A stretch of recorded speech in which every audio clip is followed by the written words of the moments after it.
ทุกคนวันนี้เขาก็มาเฮ็ดอบสิอบเครื่องในพี่น้องแม่นสิเด้อมามีอย่างแหน่ก็นี่มีตะไคร้มีข่ามีกระชายที่ตำกันนำกันมีกระเทียมเด้อพี่น้องเด้อกินที่เฮาสิอบเครื่องในพี่น้องที่เฮาสิอบมื้อนี้ก็มีเสียงฝนแน่น้อยหนึงเด้อพี่น้องเด้อฝนตกพี่น้องเอ้ยมื้อนี้พี่น้องสิหนึ่งพักนำเด้อ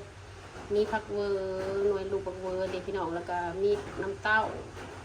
แล้วก็มีผักกันจองพี่น้องนี่กันจองหนึ่งร่วมกันเด้อพี่น้องเด้อว่ากระบวนนี้เนาะ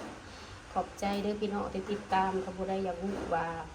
ข่อยเป็นใครนี่ให้ติดตามหลายๆแชร์ออกหลายๆแล้วข่อยสิมาเสนอข่อยเด้อพี่น้องเด้อตอนนี้ก็ให้ได้ยินแต่เสียงเนาะพี่น้องเนาะครัวที่สิเฮ็ดกินพี่น้องเด้อหม้อหนึ่งข่อยฝนตกแห้งพี่น้องน้ำท่วมเห็นบ่น้ำท่วมพี่น้องเอ้ยฝนตกพี่น้องเบิ่งโอ้ขยะก็คูขึ้นมาเนาะพี่น้องเนาะไปใส่กับบ่ได้เลยพี่น้อง